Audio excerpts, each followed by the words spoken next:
Time for another edition of the Columbia Cougars Coaches Show here on Mediacom Channel 22 as we talk soccer here today. Head Coach John Klein of the Cougar men's and women's programs.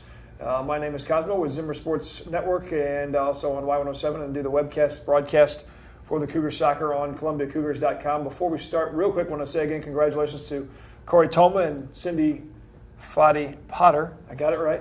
On their induction into the Columbia Cougars Hall of Fame, an event I know you were at, Coach, as well as Coach John Deshay, and a fun event there. I know Cindy obviously was one of the main reasons, well, besides with Amber Cox back in the day when I first started doing stuff with Columbia College with the PA and now doing the play-by-play, and pretty cool honor for those two to be in the Hall of Fame for sure. Yeah, that's become a great annual event and recognize past athletes and coaches at Columbia College, so it's terrific to get everybody together and bring up some old memories of some great Columbia College representatives. Have that Friday night event and then all day on Saturday with the tents up and stuff for the kids and everybody, and then you've got all the exhibitions for the basketball teams, and then of course you guys had a big doubleheader. We'll start this week with the men's team, and we'll bring the ladies into the mix here in a little bit, but 11 wins, 0 losses still for the men's squad, 3 ties, moving up another notch in the top 25 poll up to number 7 now.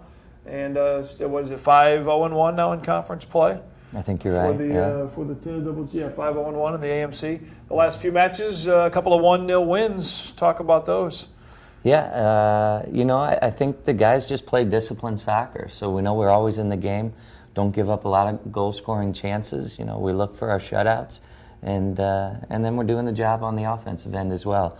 I think some of these victories could be 2 or 3 goal victories, but all the teams that are battling us are, coming in thinking, hey, we're playing a top 10 team. We're going to give them our best effort. So it's just not easy to win at this point of the season, and playing for a lot in conference. And but we're playing well and playing with a lot of confidence. Yeah, the William Woods match on the road at their place, away from our Marvin.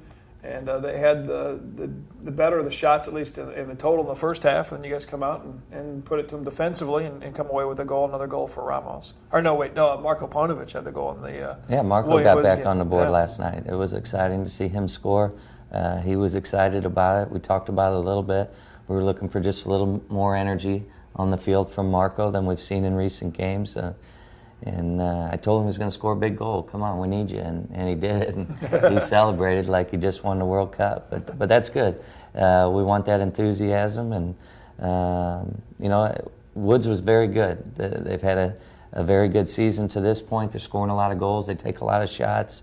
They have dangerous players. They're pretty organized in the back. So tough place to win on the road. And 1-0 is all we needed. And we'll take that and move forward. 1-0 gets you a W, another 1-0 victory in a big matchup, as the last several years have dictated as far as the top of the conference is concerned. And Hannibal LaGrange this time on your field at home here at R. Marvin, and it was another 1-0 victory. And that was a tough fight for sure. Oh, yeah.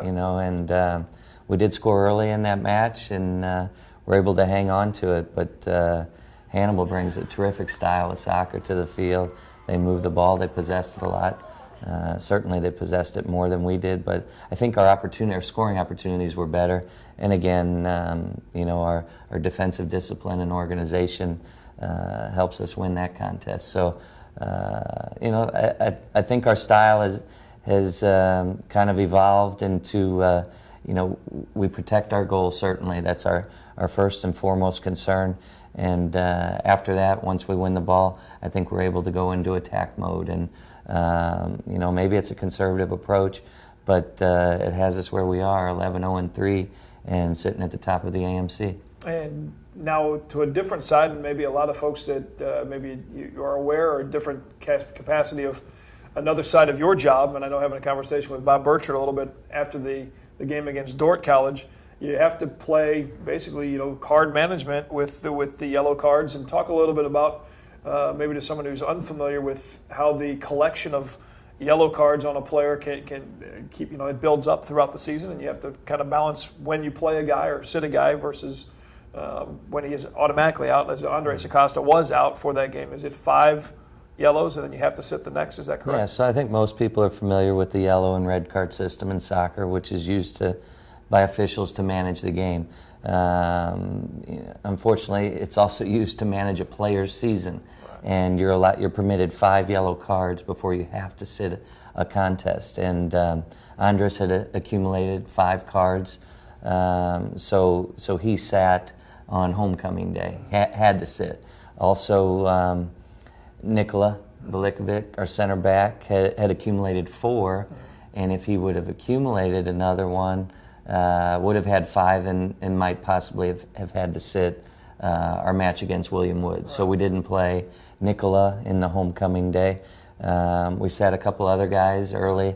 Rafa has 3, but we did get him into that Dort game we needed to. We dropped a goal again, which is something we'd done earlier in the year. You know, I think we felt pretty comfortable. We felt like we had the better of that play, but they scored early, and you're having to come from behind.